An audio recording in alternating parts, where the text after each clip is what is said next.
গপ্প শোনা যাক নিবেদিত হর হর শর্টস।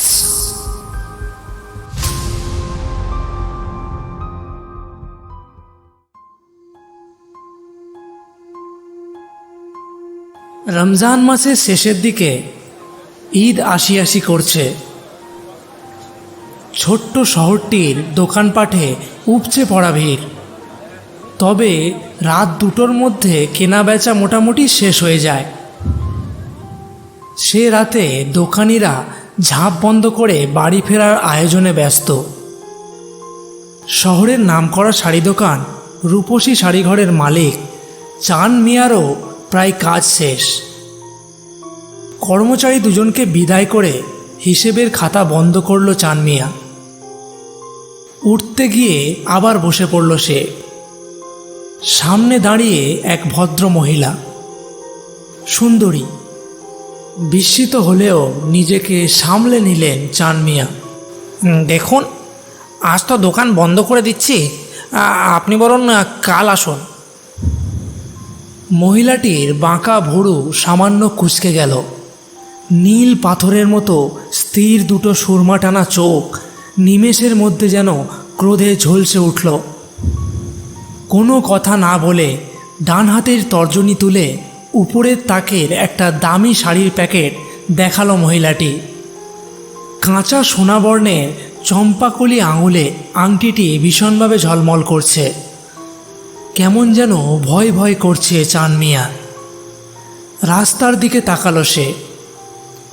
জনশূন্য আবছা আঁধারি পথ। ঘামছে চান মিয়া। হঠাৎ মনে পড়ল, এই মহিলা তো গতকালও এসছিল। 10,000 টাকার নীল শাড়িটির বায়না ধরেছিল সঙ্গে থাকা স্বামীর কাছে। সম্ভবত স্বামী রাজি না হওয়ায় দুজনই একসময় দোকান থেকে বাড়িয়ে যায়।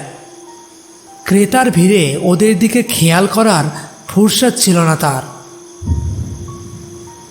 বমি ভাব হচ্ছে চান মিয়ার। ঘাম বেড়ে যাচ্ছে।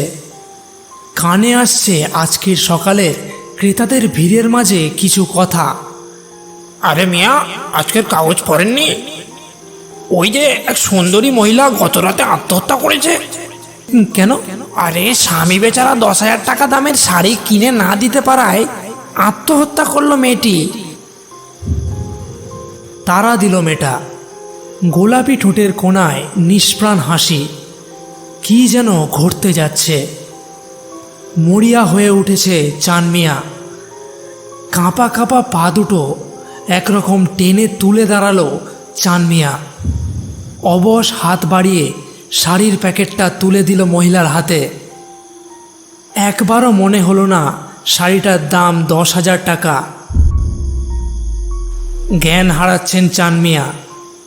কানে বাজছে যেন বহু দূর থেকে ভেসে আসা খিলখিল হাসির শব্দ।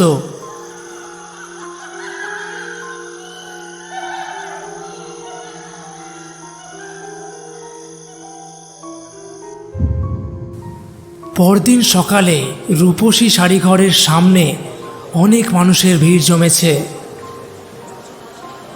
চান মিয়ার লাল ঘোরানো হাঁ করা মুখের পাশ দিয়ে লাল পিঁপড়ের শাড়ি বয়ে চলেছে।